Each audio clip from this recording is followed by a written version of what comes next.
এই ছেলেটির জীবনে অঙ্ক ছাড়া কিছুই ছিল না। সে সারাটা জীবন অঙ্ক নিয়েই বাঁচতে চেয়েছিল। সে অঙ্কে একটা ফর্মুলা তৈরি করতে চেয়েছিল, কিন্তু তার জীবনে হঠাৎ করে একটি মেয়ে চলে আসে, যেই মেয়েটি একজনকে খুন করেছিল। এখন সেই মেয়েটিকে বাঁচানোর জন্য ছেলেটি যে পথ অবলম্বন করে তা আপনার ভাবনারও বাইরে। পুলিশ এই কেসটির ইনভেস্টিগেশন করতে গিয়ে কোনোই ক্লু পাচ্ছিল না। তাহলে পুলিশ কিভাবে এই কেসটির সমাধান করে, চলুন জেনে নেওয়া যাক পুরো গল্পটার কাহিনীতে। গল্পটি শেষ পর্যন্ত না দেখলে আপনি বুঝতেই পারবেন না কোরিয়ান মুভিগুলোতে কতটা থ্রিলার মিস্ট্রি থাকতে পারে। তো চলুন শুরু করা যাক। গল্পটি কিম নামের এক ছেলের। সে একজন বিশাল বড় অঙ্কের জিনিয়াস। সে একটা স্কুলের টিচার। সে সবার থেকে একদমই আলাদা, কারোর সাথে তেমন একটা কথা বলে না। তার প্রতিবেশী মহিলার নাম সুন। সে তার মেয়ে উনাকে নিয়েই থাকে। উনহাকে তার মেয়ের মতোই মানুষ করে। তার সংসার চালানোর জন্য একটা রেস্টুরেন্টে কাজ করে। সুনকে কিম দারুণ পছন্দ করত, কিন্তু সে তার এই অনুভূতির কথা কখনোই বলে না। কিম রোজ সুনের রেস্টুরেন্ট থেকে টিফিন নিয়ে তার স্কুলে যেত। এভাবেই দিন কাটত। একদিন উনহার শরীর খারাপ হয়। সুন কি করবে বুঝে উঠতে পারে না। তখনই কিম বাড়ি ফিরছিল, আর তাকে দেখে তাকে পিঠে করে হাসপাতালে নিয়ে আসে। সুন খুবই ভয় পেয়ে যায়। কিম সমস্ত ওষুধ কিনে নার্সের হাতে দিয়ে চলে যায়। পরদিন কিম টিফিন নিতে গেলে সুন বলে, এই নাও হসপিটালের বিলটা, প্লিজ টাকাটা নাও। আর হ্যাঁ, আজকে নতুন একটা ডিশ দিয়েছি তোমায়। কিম বেরিয়ে আসার পর সেখানে একটা লোক আসে, যাকে দেখে সুন খুব ভয় পেয়ে যায়। রাতে সুন তার কাপড় প্রেস করছিল, তখনই ডোরবেলটা বেজে ওঠে। দরজা খুলতে রেস্টুরেন্টের বাইরের সেই লোকটিকে দেখে সুন ভয় পেয়ে দরজাটা বন্ধ করতে চায়, কিন্তু লোকটা জোর করে ঘরের ভিতরে চলে আসে। এই লোকটির নাম ছিল মিন। মিন সুনের উপর অত্যাচার করে আর বলে, তুমি কি ভেবেছিলে আমার হাত থেকে পালিয়ে যেতে পারবে? আমি তোমায় ধরতে পারবো না। উনহার সাথে সে খুব জঘন্য আচরণ করে। সুন তাকে ছাড়িয়ে আনলে সুনের উপর শারীরিক অত্যাচার করতে থাকে। তখনই উনহা এসে মিনের মাথায় আঘাত করে। এতে মিন আরো ভয়ানক হয়ে ওঠে। সে উনহাকে মারতে যায়। তখনই সুন পেছন থেকে সেই প্রেসের তার তার গলায় জড়িয়ে ধরে।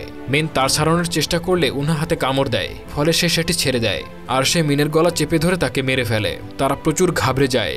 অন্যদিকে পাশের রুম থেকে কিম এইসব আওয়াজ শুনতে পায়, তাই সে উনহাদের দরজায় নক করে। তারা আরো বেশি ঘাবড়ে যায়।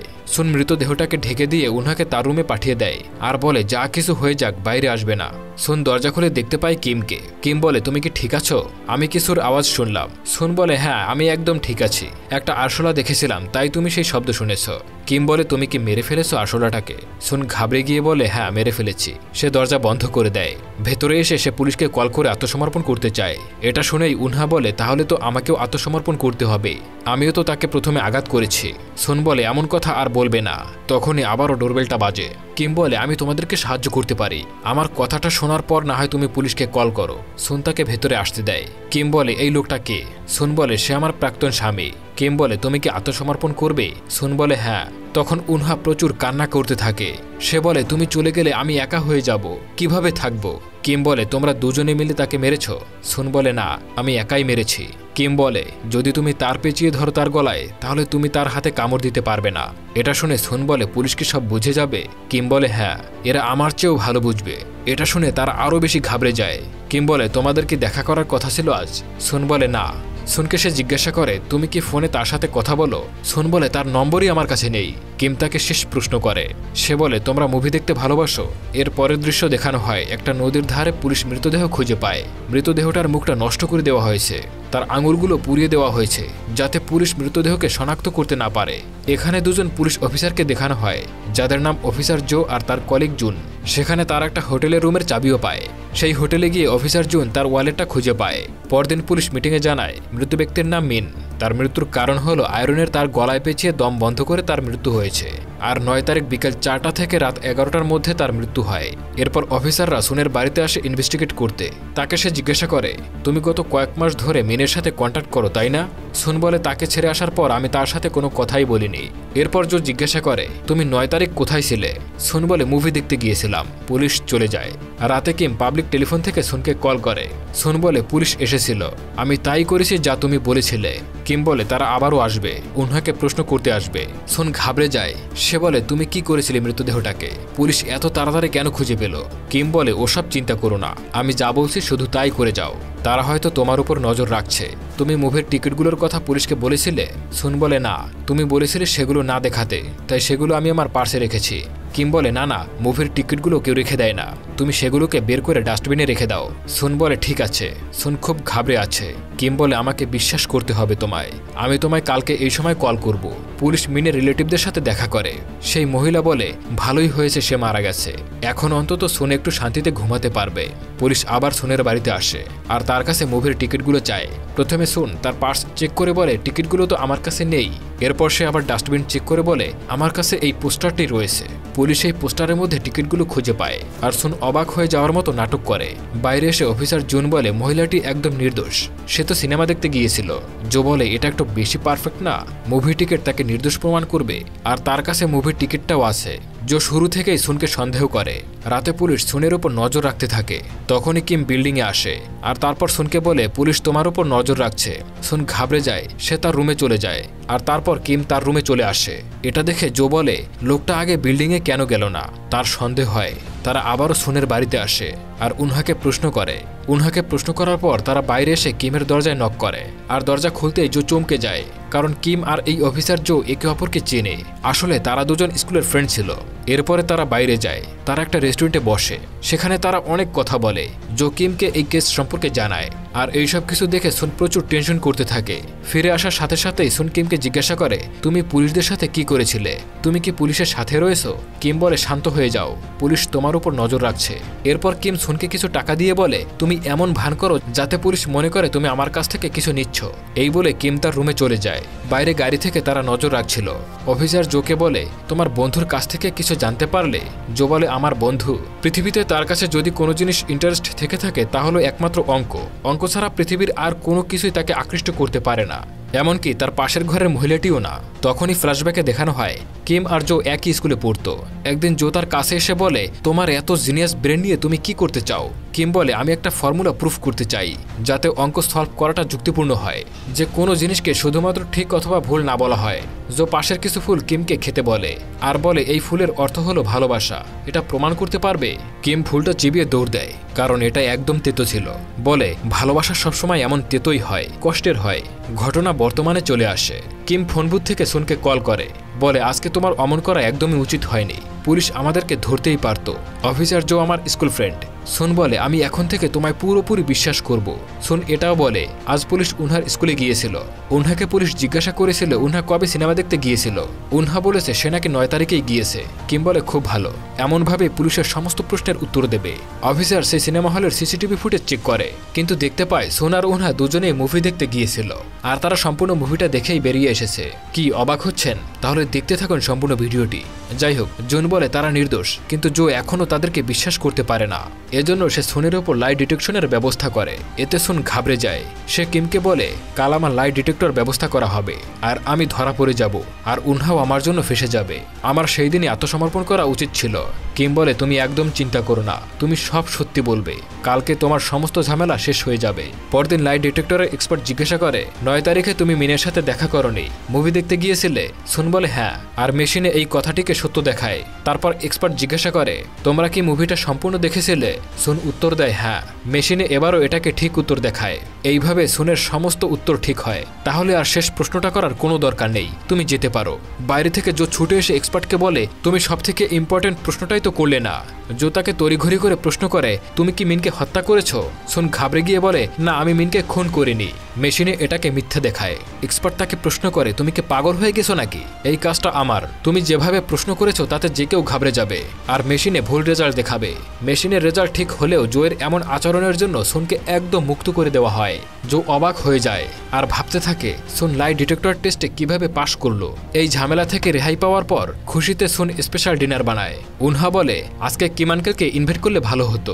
আমাদেরকে দেখানো হয় সুনও একটু একটু কিমকে পছন্দ করে। পরদিন যখন কিম টিফিন নিতে রেস্টুরেন্টে যায় তখন সুন তার স্পেশাল রেসিপিটা দেয় আর বলে আজকে তোমায় আলাদা জিনিস খেতে হবে। কিম আর সুন এখন দুজনকে অনেকটা পছন্দ করে। কিম স্কুলে এসে দেখতে পায় সেখানে একটা গিফট রয়েছে, যে গিফটে একটা স্কার্ফ রয়েছে, সাথে একটা নোটও আছে যেখানে লেখা ছিল তোমার আমার প্রতি এতটা যত্ন আমি কখনোই ভুলতে পারবো না, তোমাকে অনেক ধন্যবাদ জানাই।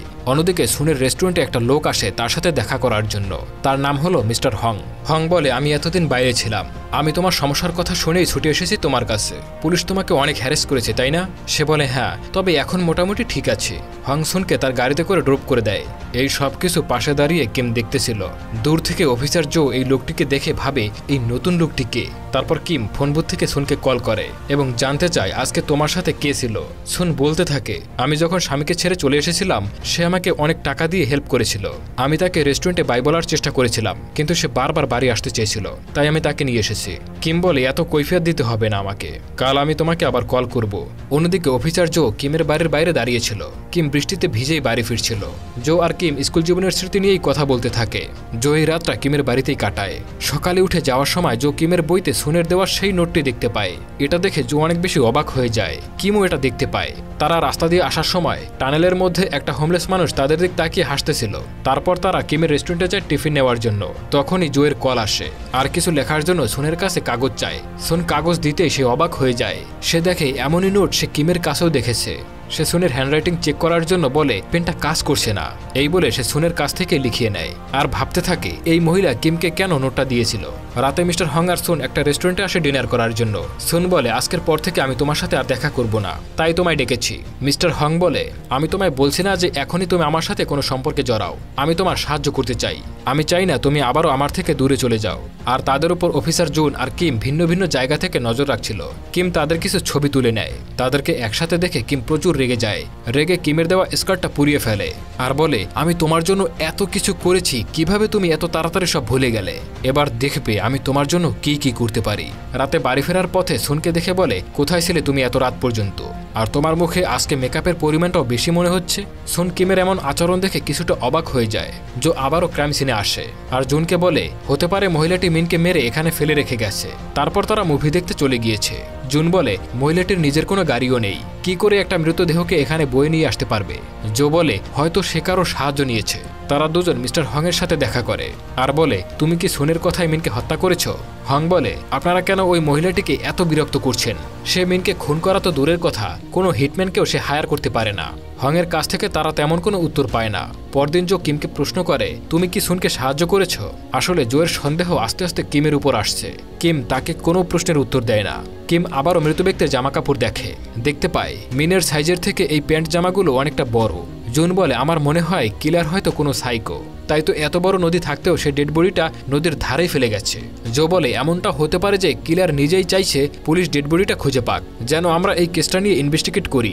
পরদিন আবারও জো কিমের সাথে দেখা করে। তাকে জিজ্ঞাসা করে, তুমি কি মিনকে খুন করেছ?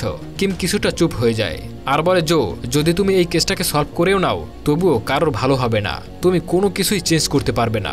রাতে মিস্টার হং সুনের বাড়িতে আসে আর তাতে লেখা ছিল, তুমি কি ভাবো তুমি সুনকে খুশি রাখতে পারবে? কখনোই পারবে না। সুন বুঝে যায় এসব কিমের কাজ। সুন কিমের ঘরে গিয়ে বলে, ছবিগুলো তুমি পাঠিয়েছো তাই না? আমি জানি তুমি আমায় পছন্দ করো, আগে ছিল আমার স্বামী, আর এখন তোমার জন্য আমি শান্তিতে থাকতে পারছি না, দম বন্ধ হয়ে আসছে আমার। সুন তার সমস্ত কাপড় খুলে বলে, এটাই তো তুমি চাও তাই না? করো, যা করার করো, সব ছেলেরাই তো এক। এটা বলে সুন প্রচুর কান্না করতে থাকে। কিম তাকে জড়িয়ে ধরে সান্ত্বনা দিয়ে বলে, ঘরে যাও। পরদিন কিম মিস্টার হং এর সামনে যায়, বলে, তুমি সুনকে কতটা ভালোবাসো, সুনের জন্য তোমার জীবন দিতে পারবে? কিম হংকে মারতে যায়, কিন্তু হং তাকে ধরে নেয় আর তাকে পুলিশের হাতে ধরিয়ে দেয়। তবে অবাক করা ব্যাপার হলো, কিম পুলিশকে বলে, আমি মিনকে খুন করেছি। সে বলে, মিন সুনকে প্রচুর অত্যাচার করত, আমি সুনকে অনেক ভালোবাসি, তাই আমি মিনকে খুন করেছি। কিন্তু এত কিছু করার পরেও সে কিভাবে অন্য একটা ছেলের সাথে ঘুরতে পারে? ভুল করেছি, মিনকে নয়, আমার প্রথমে সুনকে খুন করা উচিত ছিল। কিম নিজেকে পুলিশের কাছে একজন সাইকো হিসেবে প্রমাণিত করে। জো দৌড়ে কিমের কাছে আসে আর বলে, প্লিজ এমনটা করো না, আমি জানি তুমি সুনকে অনেক ভালোবাসো, তার জন্য তুমি কেন তোমার জীবনটা একদম শেষ করে দেবে? কিম বলে, এই সিদ্ধান্তটা ব্রেন দিয়ে নয়, হৃদয় দিয়ে দিতে হয়। কিম জোয়ের কাছে একটা সাহায্য চায়। জো সুনের সাথে দেখা করে। জো সুনকে একটা চিঠি দিয়ে বলে, তুমি শুরু থেকেই কিম যা যা বলেছে তাই তাই করেছো, কখনোই ভাবনি সে কি করার চেষ্টা করেছে। সে শুরু থেকেই তোমাকে বাঁচিয়ে সব দোষ নিজের ঘাড়ে নিয়েছে। এখান থেকে ফ্ল্যাশব্যাকে আমাদেরকে দেখানো হয় মিনের খুনটা 9 তারিখে নয় বরং 8 তারিখে হয়েছে। কিম সুনদের সিনেমা দেখতে পাঠিয়েছে 9 তারিখে, ঠিক সেই সময় যখন 8 তারিখে সুনের হাতে মিন খুন হয়। তার জন্যই সিসিটিভিতে তাদেরকে দেখা গেছে। পুলিশ সুনকে বারবার 9 তারিখেই প্রশ্ন করেছে আর সুন সমস্ত উত্তরে সঠিক দিয়েছে। তার জন্যই লাই ডিটেক্টরে সুন পাশ করেছিল। এখন প্রশ্ন হলো, পুলিশ কি করে রিপোর্টে 9 তারিখ পেল? কেনই বা তারা বারবার 9 তারিখ বলে প্রশ্ন করছিল? আসলে আসলে 9 তারিখ একটা নয় বরং মার্ডার হয়েছিল 2টা। সুনের হাতে মিনের মৃত্যু হয় 8 তারিখে। যাতে সুনের মিথ্যা বলার প্রয়োজন না হয় তাই কিম একই সময় 9 তারিখে একইভাবে একটা খুন করেছে। টানেলের সেই মানুষটিকে যাকে কিছু টাকা দিয়ে সে কিমের হোটেল রুমে কিছু খাবার অর্ডার করেছিল, আর তারপর তাকে খুন করে তার চেহারায় আগুন দিয়ে পুড়িয়ে এবং হাতের ফিঙ্গারপ্রিন্ট নষ্ট করে তার গায়ে মিনের জামাকাপড় পরিয়ে দেয় যাতে পুলিশ ভেবে নেয় মৃতদেহটা মিনের। আর এই খুনটা হয়েছে 9 তারিখে। অন্যদিকে মিনের আসল দেহটা নদীর ধারে একটা পাথরের সঙ্গে ডুবিয়ে দেয়। আর এই দুটো খুনের মধ্যে পুলিশ আসলে 9 তারিখে সেই হোমলেস ম্যানের ইনভেস্টিগেট করছিল, তাই তাদের সমস্ত ইনভেস্টিগেশন ছিল 9 তারিখে কেন্দ্র করে। আর এই সব কিছু বলার পর জো বলে একটা মানুষ কি করে এমনটা করতে পারে, কিভাবে অন্য একটা মানুষের জীবন বাঁচাতে নিজের জীবন উৎসর্গ করে দিতে পারে। এসব শুনে সুনের চোখে অশ্রু চলে আসে। সুন কিমের দেওয়া চিঠিটা পড়ে যাতে লেখা ছিল, সুন আমি শুধুমাত্র তোমার জন্যই বেঁচে আছি। আমি সারাটা জীবন একটা ফর্মুলা খোঁজার চেষ্টাই করেছি। অঙ্কই ছিল আমার জীবনের সমস্ত কিছু। আমার সমস্ত জীবনটা সেই অঙ্কের পেছনে দেওয়ার পরও আমি সেই সমাধানটা করতে পারিনি। তখন আমি ডিপ্রেশনে চলে গিয়েছিলাম, এমনকি সুইসাইডও করতে গিয়েছিলাম। আর তখনই আমার দরজায় তুমি এসে দাঁড়াও। তোমায় দেখে আমি আবার নতুন করে বাঁচার আশা খুঁজে পেয়েছিলাম। তোমায় দেখেই আমি বুঝতে পেরেছিলাম পৃথিবীতে অঙ্কের মতো কোনো সুন্দর এবং পারফেক্ট জিনিস থাকলে সেটা হলো ভালোবাসা। তবে আমার চেয়ে মিস্টার হংই তোমার জন্য উপযুক্ত ছেলে। সে তোমার ভালো খেয়াল রাখবে, তার সাথে তুমি সুখে থেকো আর আমায় ভুলে যেও। যদি তুমি সুখে না থাকো তাহলে আমার এতটা পরিশ্রম সব বিফলে যাবে। আর এই ঘটনা সম্পর্কে যদি তুমি কাউকে কোনো কিছু বলো তাহলে আমার এতটা পরিশ্রম সেটাও বিফলে যাবে। ইতি কিম। এইসব কিছু পরে সুন অঝরে কান্না করতে থাকে। দৌড়ে চলে আসে পুলিশ স্টেশনে, যেখানে কিমকে বাসে করে জেলে নেওয়া হচ্ছে।